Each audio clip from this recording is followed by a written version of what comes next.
मैं जानती हूँ कि बिट्टू नहर जी और शीतल का बच्चा है। आगे क्या? बिट्टू नहर भैया और शीतल का बच्चा नहीं है, रोमिल जी और शीतल का बच्चा है। वीडियो शुरू करने से पहले आप सभी से एक छोटी सी गुजारिश है, मेरे चैनल को अभी सब्सक्राइब करें, वीडियो को लाइक करें और अपनी राय कमेंट बॉक्स में जरूर लिखें। दोस्तों, आज के एपिसोड में ऐसा धमाका होने वाला है कि देखने वाले दंग रह जाएंगे।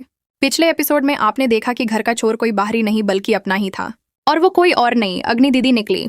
जिस पर सबसे ज्यादा भरोसा था वही सबसे बड़ी गुनहगार साबित हुई। रूही सबके सामने पर्दाफाश करती है कि शीतल को जहर पिलवाने के पीछे अग्नि का ही हाथ था। यह सुनते ही पूरे घर में मातम छा जाता है। सब किसान से थामियाती हैं। निहार को यकीन ही नहीं होता कि उसकी सगी बहन इतनी बड़ी साजिश रच सकती है। सोनी तो सुनते ही भादक उठती है, कहती है यह सब झूठ है, बकवास है, अग्नि ऐसा कभी नहीं कर सकती। तभी रूही सबूतों की पूरी फेरिस टेबल पर पटक देती है। मोबाइल रिकॉर्डिंग, दवाई की पर्ची और वो पैकेट जिसमें जहर मिला था। अब किसी के पास कोई जवाब नहीं। तभी दरवाजे पर जोरदार दस्तक होती है। पुलिस आ धमकती है। रूही पहले ही कॉल कर चुकी थी। निहार भी साथ आता है और जैसे ही उसे सच्चाई का पता चलता है उसकी आंखें भर आती हैं। रोते हुए कहता है, मैंने अपनी बहन को बचाने के लिए जेल की सलाखें गिनी, समाज की नफरत झेली, लेकिन यह नहीं जानता था कि मेरी अपनी बहन मेरे घर की जदरेन खोद रही थी। पूरा माहौल भावनाओं से भर जाता है। फिर निहार का गुस्सा ज्वालामुखी की तरफ हटता है। अग्नि की आंखों में आंखें डालकर कहता है, तुमने सिर्फ शीतल को नहीं पूरे परिवार को जहर दे दिया है।